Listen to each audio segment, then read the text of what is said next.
位觀眾大家好啊，又係我 Cyrus 塞萊斯開 channel 嘅時間啦。今日又到怪談神秘學時間，想同大家講下有關於最近教宗咁就方濟各去世。咁而家要揀一個新嘅候選人出嚟去接任佢嘅班子，接任佢嘅位啦。今日有消息就話佢要 conclave 喎，佢要去一個教宗選舉嘅神秘會議上邊閉門15至16日，因為喺教宗死咗之後啊嘛，咁佢要閉門15至16日，咁佢選一個新嘅教宗出嚟。咁期間呢，就呢一個嘅所有嘅紅衣主教咁有 rank 有一個代表性比較有呢一個 title 比較有地位嘅嗰啲高級嘅主教書記呢，就會聚埋一齊喺間房嗰度，咁就投票。有2/3嘅投票大比率選出呢一個嘅最多每日4票，咁就會揀出一個新嘅教宗出嚟喎。揀咗新教宗出嚟喎，但係上手方濟各啱啱就死咗冇耐，而家嗱聲嘭聲，各地嘅教徒就聚集啦，咁就一次過去咗西斯丁嘅呢個教堂嗰度，喺門外就即係等待呢一個嘅咁多位即係高級嘅書記啊、主教啊，佢哋一齊去開會，睇下點樣投票，點樣去揀一個新嘅教宗出嚟。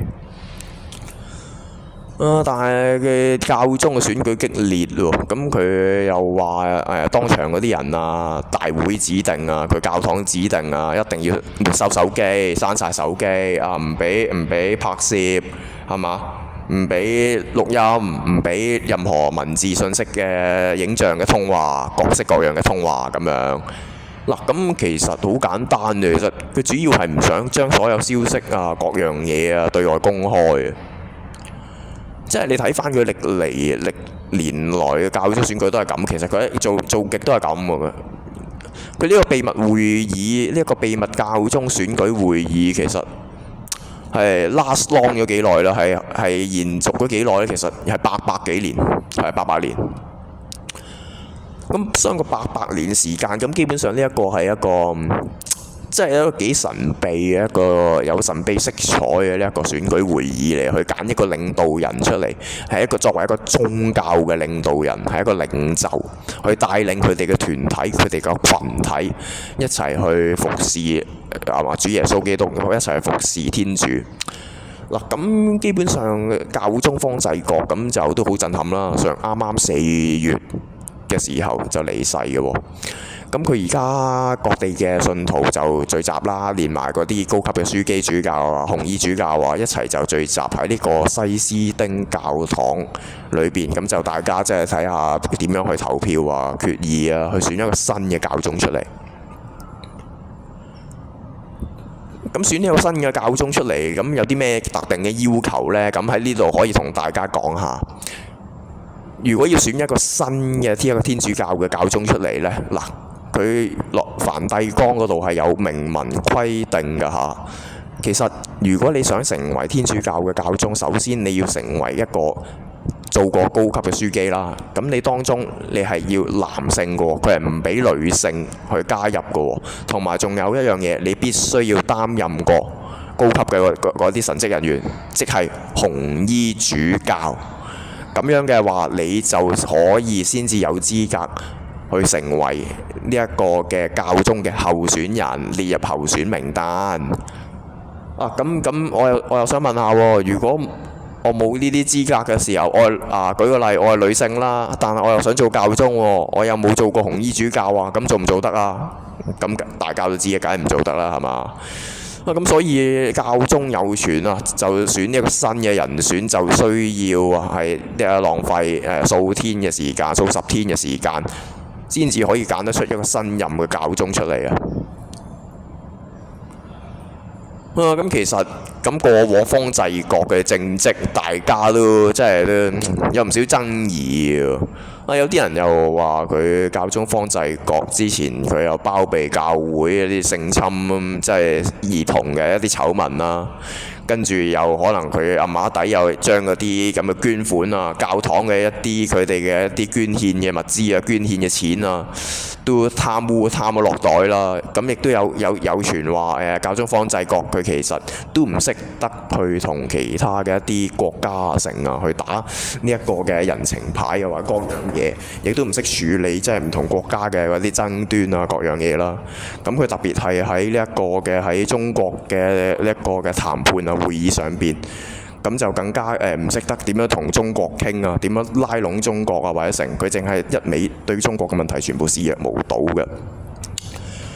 嗱，咁基本上如果按呢個邏輯嚟推斷嘅話，咁其實舊有嘅教宗啊，佢做嘅一啲政績或者各樣嘢，其實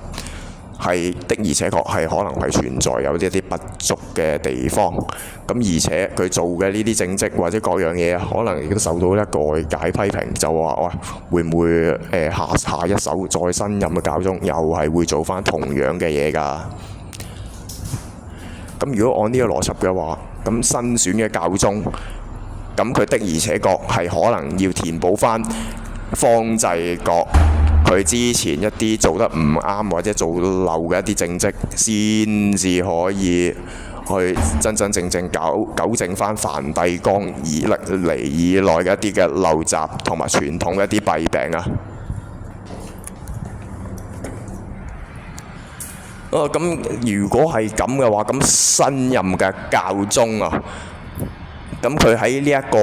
嘅梵蒂岡會議裏邊啊，佢其實佢去到一間嘅房啦，佢特定嘅房啦。咁其實如果用拉丁語嚟講，嗰間房係叫做上鎖的房間。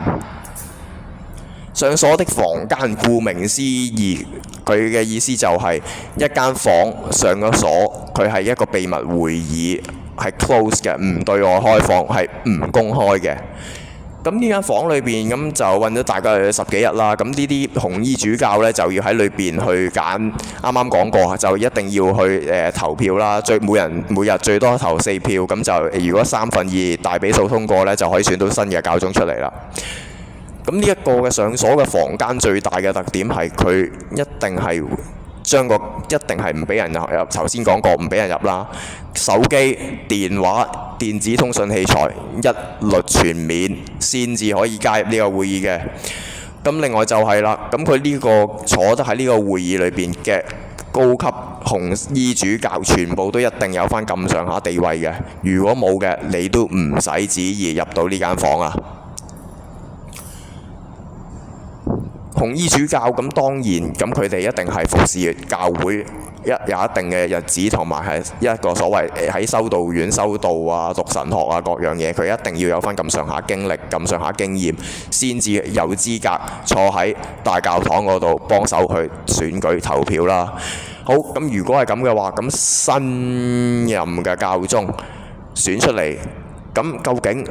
有冇辦法真正能夠去改善舊有教宗方濟各舊教宗嘅一啲嘅弊病或者一啲嘅陋習呢？因為其實好多時都講政治同宗教呢兩樣嘢其實係密不可分嘅，係分唔開嘅。嗱，咁如果喺方濟各嘅時代解決唔到中美角力，解決唔到中國佢呢一個嘅點樣喺中國傳教啊各樣嘢呢個問題嘅時候，面對唔到中國問題，解決唔到中國問題嘅時候，咁新任嘅教宗會唔會被賦予一個神聖嘅使命，或者寄予一個新嘅厚望，就係話可以從中國全面打開宣教，或者進行一啲教會嘅運動之路呢？咁呢一樣嘢，可能觀眾大家都可以要諗下喎，究竟新任嘅教宗有冇具備咁樣嘅能力去處理教會事務之餘，亦都應對唔同國家一啲政局嘅問題上面嘅挑戰呢？咁我相信其實教宗新選出嚟，咁佢閉門會議其實都唔出奇啦。咁佢的而且確有佢梵蒂岡百幾年嘅歷史喎，始終。咁佢呢百幾年嘅閉門會議帶有唔少嘅神秘色彩啊！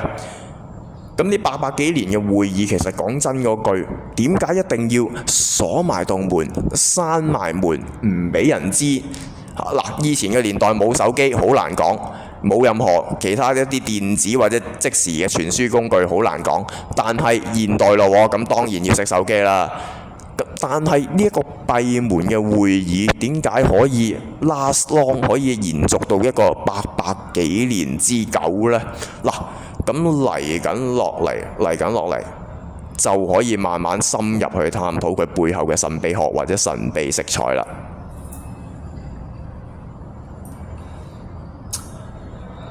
教宗喺呢一個嘅選戰裏邊啊，其實講真嗰句，呢啲紅衣主教其實佢哋喺教會啊，喺梵蒂岡裏邊啊，亦都擔任住一啲重要嘅一個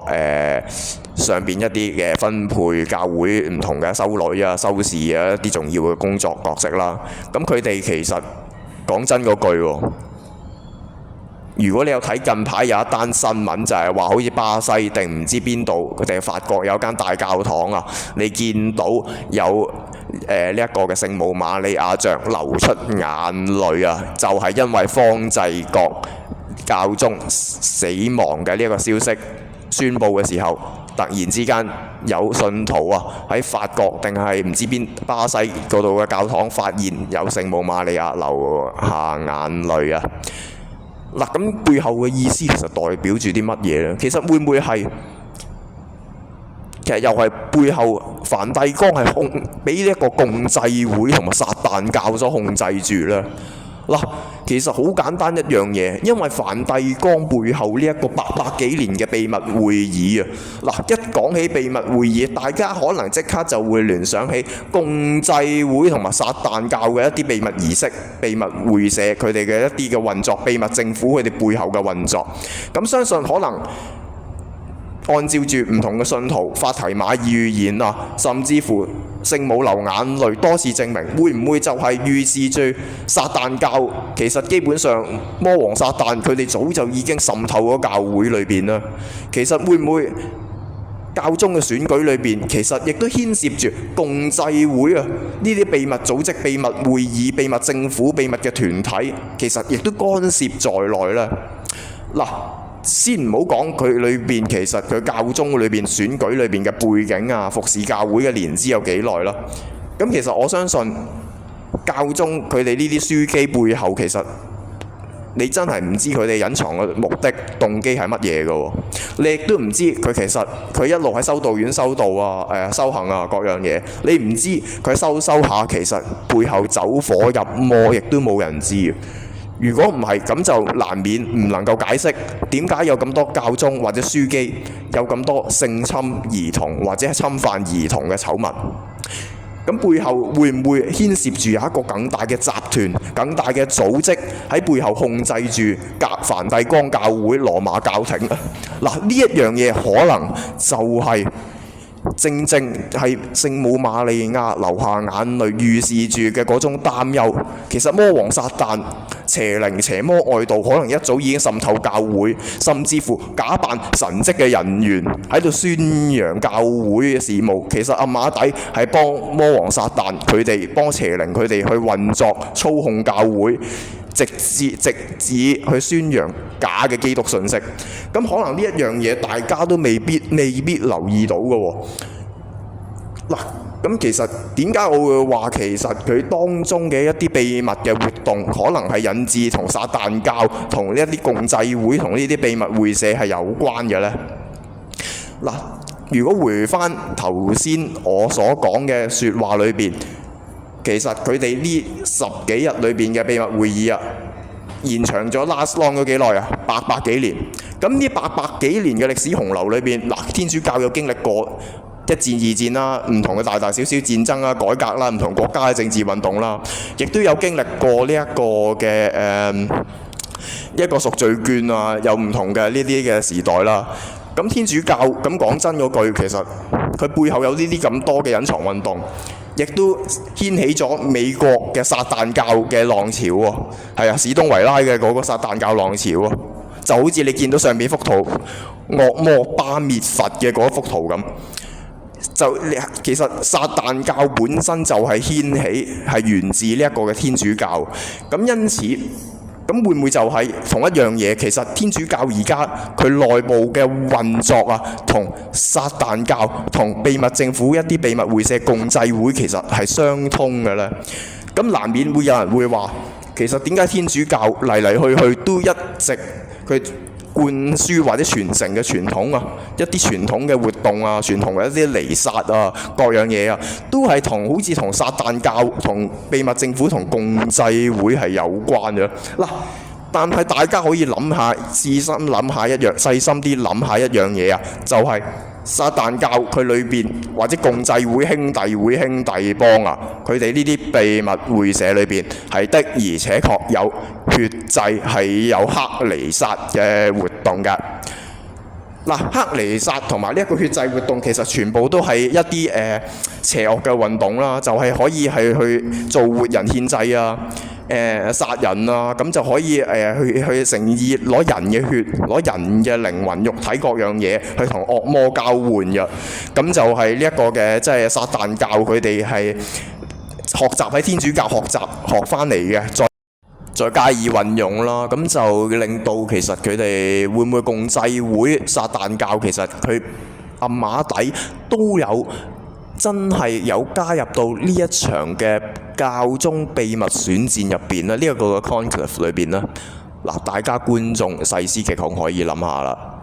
嗱，至於新任嘅教宗，其實會唔會都係經過？都係由魔王撒旦、由惡魔其實有份參選喺裏邊嘅紅衣主教混入裏邊，係冇人知嘅呢一樣嘢。其實大家如果真係細心啲諗下，其實講真啦，你話咩撒旦教入侵教會啊，邪魔外道入侵呢一個教會，其實唔出奇，分分鐘可能係佢反正啲秘密會議閉門造車，你點知邊個係惡魔，邊個係邪靈，邊個係神啫？係人係鬼，係神係鬼，你冇人知。呢一個基本上就係聖母瑪利亞可能流眼淚嘅原因，因為惡魔邪靈撒旦早就已經入咗教會，係啊！而家末法時代、末劫時代啊嘛，魔王撒旦而家咪做緊嘢。好，咁大家可以諗下究竟啊，咁其實教宗嘅選舉背後其實係咪牽涉住共濟會、撒旦教呢啲秘密組織、邪惡組織呢？咁大家可以慢慢諗下喎。咁選出嚟嘅教宗又會唔會好似我樓上嗰幅圖咁樣，由巴滅佛係由魔王撒旦選舉出嚟，所戴住一頂皇冠，成為新任嘅教宗呢一個嘅代理人呢？嗱，大家可以諗下，因為仲有法提瑪嘅預言啊，就係話最後一任嘅教宗究竟幾時會有呢？嗱，好肯定呢一個教宗未必係最後一個嘅，咁所以嗱，大家可以放長雙眼睇清楚啦。